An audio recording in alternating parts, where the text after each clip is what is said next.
ओम शांति। बाबा good morning. आज बाबा के 20 दिसंबर 2023 के महावाक्य हैं।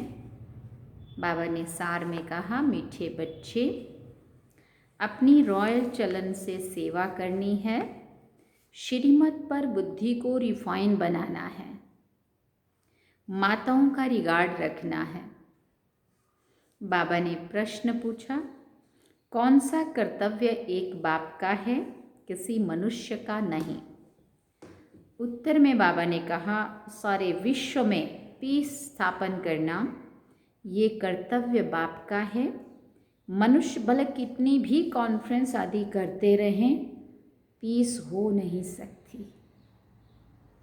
शांति का सागर बाप जब बच्चों से पवित्रता की प्रतिज्ञा कराते हैं, तब पीस स्थापन होती है। पवित्र दुनिया में ही शांति है। तुम बच्चे ये बात सबको बड़ी युक्ति से और भव्य से समझाओ, तब बाप का नाम वाला हो। गीत में है, मैं एक नन्हा सा बच्चा हूँ। ओम शांति। ये गीत तो भक्ति मार्ग का गाया हुआ है, क्योंकि एक तरफ भक्ति का प्रभाव है, दूसरी तरफ अज्ञान का प्रभाव है। भक्ति और ज्ञान में रात दिन का फर्क है। बाबा ने पूछा, कौन सा फर्क है? ये तो बहुत सहज है। भक्ति है रात और ज्ञान है दिन। भक्ति में है दुख। जब भक्त दुखी होते हैं तो भगवान को पुकारते हैं, फिर भगवान को आना पड़ता है दुखियों का दुख दूर करने के लिए। फिर बाप से पूछा जाता है कि ड्रामा में क्या कोई भूल है। बाबा से पूछते हैं कि बाबा ड्रामा में कोई भूल है, तो बाबा कहते हैं हाँ, बड़ी भूल है, जो तुम मुझे भूल जाते हो। ये कितनी बड़ी भूल है। जिस घर से आए वो घर भी भूल गया, जिस बाप ने भेजा वो बाप भी भूल गया, अपने आप को भी भूल गया। भूल नहीं है तो क्या बहुत बड़ी भूल है। बाबा कहते हैं हाँ, बहुत बड़ी भूल है जो तुम बाप को ही भूल जाते हो। फिर बाबा ने पूछा, अच्छा कौन भुलाते हैं? माया रावण। बाप बैठ समझाते हैं, बच्चे ये भी खेल बना हुआ है। स्वर्ग और नरक होता तो भारत में ही है। भारत में ही कोई मरता है तो कहते हैं वैकुंठवासी हुआ। ये तो जानते नहीं है कि स्वर्ग अथवा वैकुंठ कब होता है। जब स्वर्ग होता है तो मनुष्य पुनर्जन्म जरूर स्वर्ग में ही लेंगे। अभी तो है ही नरक, तो पुनर्जन्म भी जरूर नरक में ही लेंगे, जब तक स्वर्ग की स्थापना हो। मनुष्य ये बातें नहीं जानते हैं। ये है ईश्वरीय अथवा राम संप्रदाय, दूसरा है फिर रावण संप्रदाय। सतयुग त्रेता में है राम संप्रदाय, उनको कोई दुख नहीं है। अशोक वाटिका में रहते हैं। फिर आधा कल्प के बाद रावण राज्य शुरू होता है। अब बाप फिर से आदि सनातन देवी देवता धर्म स्थापन करते हैं। वो है सबसे सर्वोत्तम धर्म। धर्म तो सब है ना, धर्मों की कॉन्फ्रेंस होती है। भारत में अनेक धर्म वाले आते हैं, कॉन्फ्रेंस आदि करते हैं।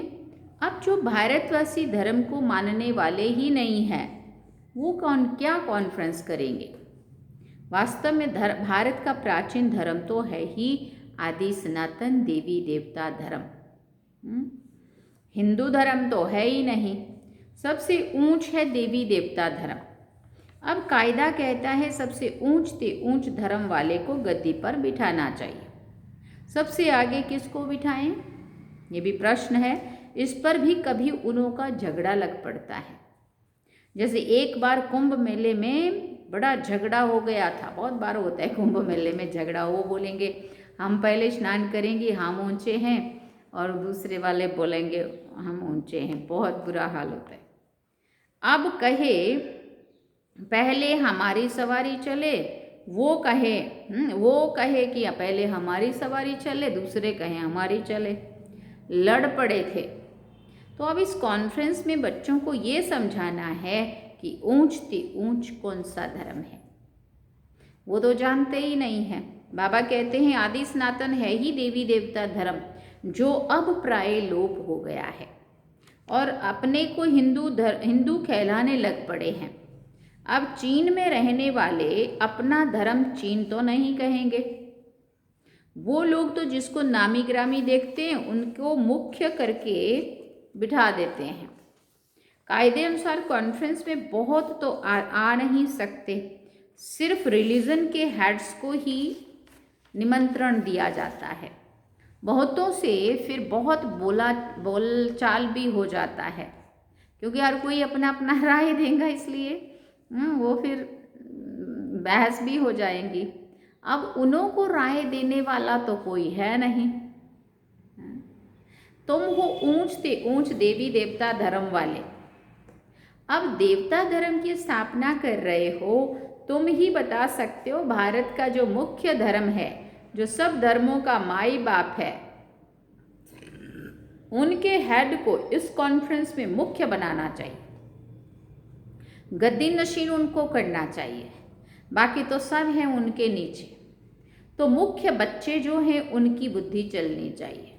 बाबा युक्तियां बताते कि क्या क्या करना चाहिए।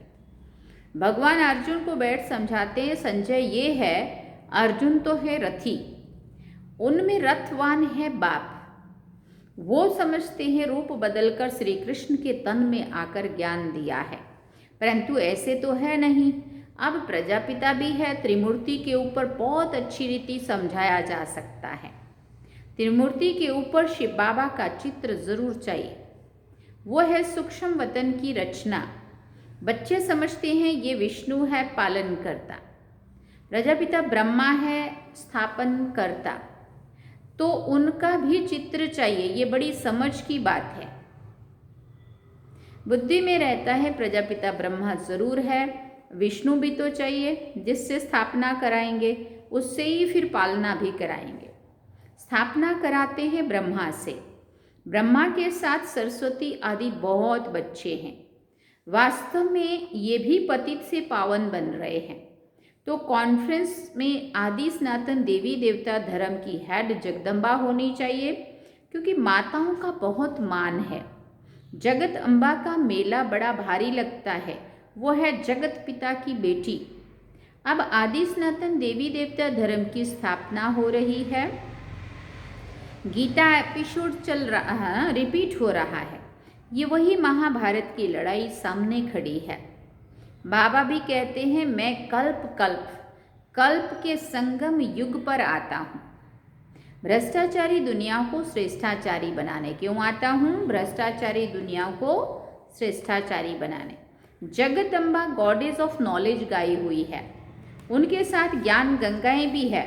उनसे पूछ सकते हैं कि उनको ये नॉलेज कहाँ से मिली हुई है। नॉलेजफुल गॉड फादर तो एक ही है, वो नॉलेज कैसे दे? ज़रूर उनको शरीर लेना पड़े। तो ब्रह्मा मुख कमल से सुनाते हैं, ये माताएं बैठ समझाएंगी। कॉन्फ्रेंस में उन्हों को ये मालूम होना चाहिए ना कि बड़ा धर्म कौन सा है। ये तो कोई समझते ही नहीं है कि हम आदि सनातन देवी देवता धर्म के हैं। बाबा कहते हैं ये धर्म जब प्राय लोप हो जाता है तो मैं आकर फिर से स्थापन करता हूँ। अभी देवता धर्म है नहीं, बाकी 3 धर्मों की वृद्धि होती जा रही है, तो ज़रूर देवी देवता धर्म फिर से स्थापन करना पड़े, फिर ये सब धर्म रहेंगे ही नहीं। अब आप आते ही हैं आदि सनातन देवी देवता धर्म की स्थापना करने। तुम बच्चियां ही बता सकती हो कि पीस कैसे स्थापन हो सकती है। शांति का सागर तो है ही परमपिता परमात्मा, तो पीस जरूर वही स्थापन करेंगे। ज्ञान का सागर, सुख का सागर वही है। बाप गाते भी हैं, हे पतित पावन आओ, आकर के भारत को पावन राम राज्य बनाओ। पीसफुल तो वही बनाएंगे ना। फिर बाबा ने कहा ये बाप का ही कर्तव्य है, तुम उनकी मत पर चलने से श्रेष्ठ पद पाते हो।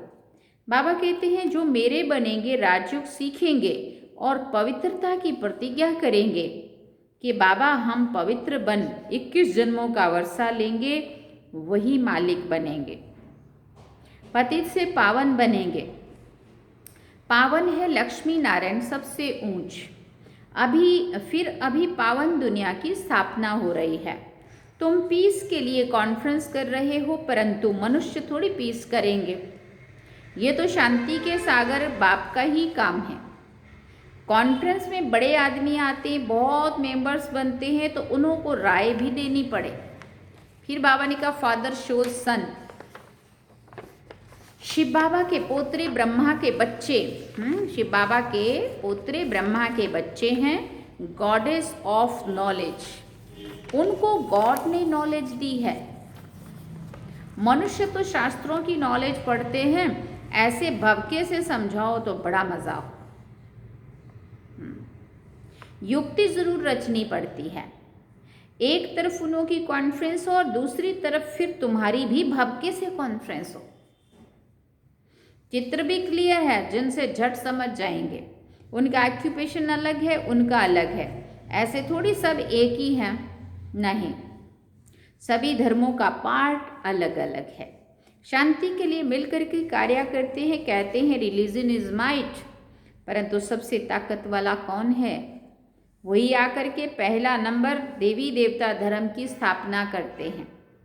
ये तुम बच्चे ही जानते हो। दिन प्रतिदिन तुम बच्चों को पॉइंट्स बहुत मिलती रहती है।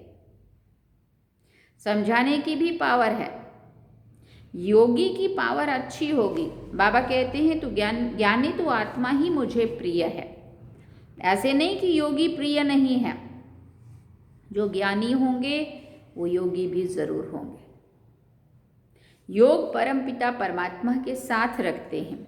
योग बिगर धारणा नहीं होगी, क्योंकि योग से आत्मा में शक्ति भरेगी, और जिसके अंदर आत्मा के अंदर शक्ति होंगी वही धारणा इजीली कर पाएंगी। जिनका योग नहीं है तो धारणा भी नहीं है, क्योंकि देह अभिमान बहुत है। बाप तो समझाते हैं आसुरी बुद्धि को दैवी बुद्धि बनाना है। पत्थर बुद्धि को पारस बुद्धि बनाने वाला बाप ईश्वर है। रावण आकर के पत्थर बुद्धि बनाते हैं, उन्हों का नाम ही है आसुरी संप्रदाय। देवताओं के आगे कहते हैं हमारे में कोई गुण नहीं, हम कामी कपटी हैं। तुम माताएं अच्छी रीति समझा सकती हो। मुरली चलाने का इतना हौसला चाहिए। बड़ी बड़ी सभाओं में ऐसी ऐसी बातें करनी पड़े। मम्मा है गॉडेस ऑफ नॉलेज। ब्रह्मा को कभी गॉडेस ऑफ नॉलेज नहीं कहा जाता है। सरस्वती का नाम गया हुआ है, जिनका जो नाम है वही रखते हैं। माताओं का नाम बाला करना है। कई गोपों को बहुत देह अभिमान है। समझते हैं हम Brahma Kumar God of knowledge नहीं है क्या?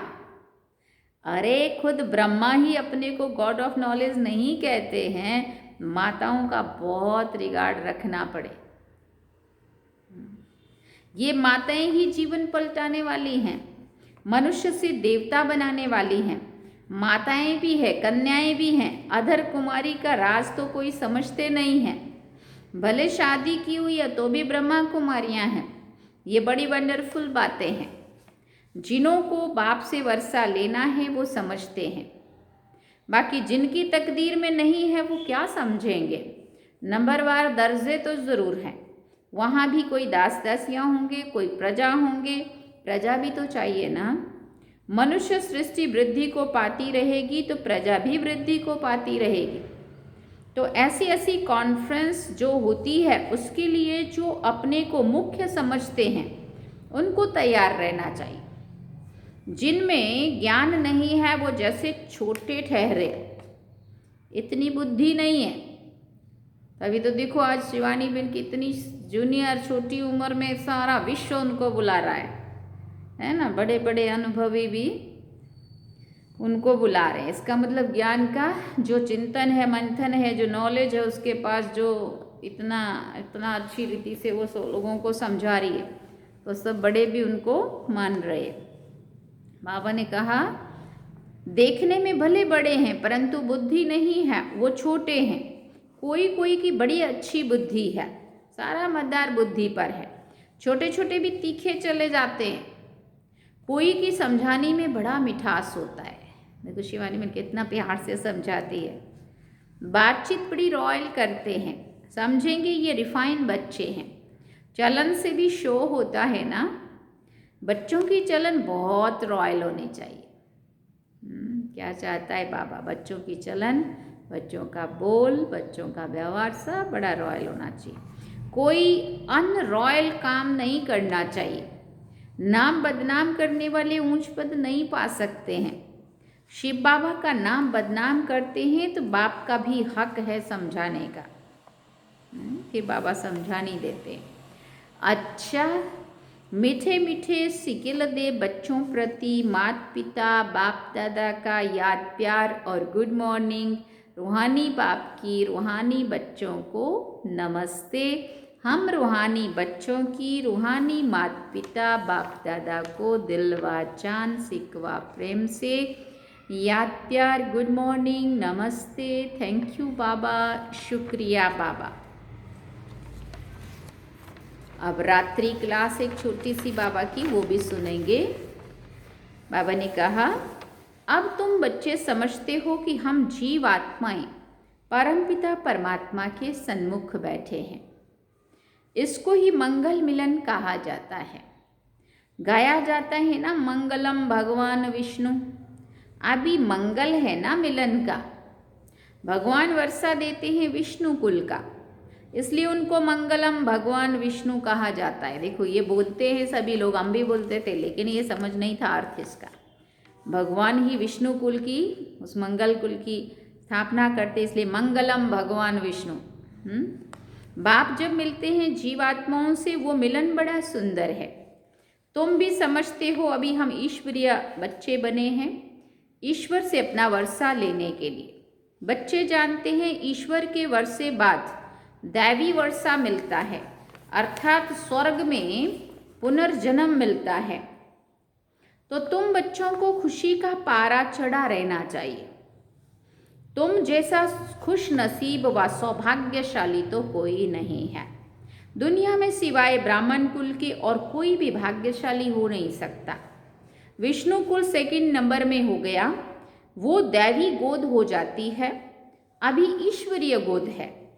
ये तो ऊंच ठहरे ना। दिलवाड़ा मंदिर कोई ईश्वरीय गोद का मंदिर है। दिलवाड़ा मंदिर ईश्वरीय गोद का मंदिर है। जैसे अम्बा के भी मंदिर है ना, वो इतना संगम का साक्षात्कार नहीं कराते हैं। ये दिलवाड़ा मंदिर संगम युग का साक्षात्कार कराता है, क्योंकि उसमें सारे दिखाए हैं ना, तपस्या में बैठे हुए, और संगम युग का पूरा दिखाया है और सतयुग का भी दिखाया है। कोठरियाँ बनी है ना सारी, नीचे तपस्या करते हुए चारों तरफ, ऊपर दीवार में और छतों में फिर स्वर्ग दिखाया है। बाबा ने कहा, बच्चों को जितनी समझ है उतना और कोई मनुष्य मात्र को हो ना सके। जितना तुम ब्राह्मणों को समझे उतनी देवताओं को भी नहीं है। तुम संगम युगी ब्राह्मण हो, वो संगम युगी ब्राह्मणों की महिमा करते हैं, कहते हैं ब्राह्मण सो देवता बनते हैं। ऐसे ब्राह्मणों को नमः। जो ब्राह्मण देवता बनने वाले हैं, ऐसे ब्राह्मणों को नमस्ते। ब्राह्मण ही नरक को स्वर्ग बनाने की सर्विस करते हैं, ऐसे बच्चों को नमस्ते करते हैं, ऐसे ब्राह्मणों को नमस्ते करते हैं। अच्छा, गुड नाइट। हम बच्चों की भी मीठे प्यारे बाबा को गुड नाइट, नमस्ते, थैंक यू बाबा, शुक्रिया बाबा। अब धारणा के लिए मुख्य सार है। पहला पॉइंट, बाप का प्रिय बनने के लिए ज्ञानी और योगी बनना है, देह अभिमान में नहीं आना है। दूसरा पॉइंट, मुरली चलाने का हौसला रखना है, अपनी चलन से बाप का शो करना है, बातचीत बड़े मिठास से करनी है। वरदान में बाबा ने कहा, कर्म भोग को कर्म योग में परिवर्तन कर सेवा के निमित्त बनने वाले भाग्यवान भव। कर्म भोग को कर्म योग में परिवर्तन कर सेवा के निमित्त बनने वाले भाग्यवान भव। तन का हिसाब किताब कभी प्राप्ति व पुरुषार्थ के मार्ग में विघ्न अनुभव ना हो। तन कभी भी सेवा से वंचित होने नहीं दे। भाग्यवान आत्मा कर्म भोग के समय भी किसी न किसी प्रकार से सेवा के निमित्त बन जाती है। आप सबको याद हो तो गुलजार दादी का जब वो कैंसर का ऑपरेशन हुआ था तो जो डॉक्टर अशोक मेहता जी हैं उन्होंने उनका ऑपरेशन किया था। वो कैंसर सर्जन में है, मुंबई हॉस्पिटल कैंसर सर्जन। उन्हों के द्वारा उनका ऑपरेशन हुआ था और वो फिर बाबा के बच्चे बन गए थे।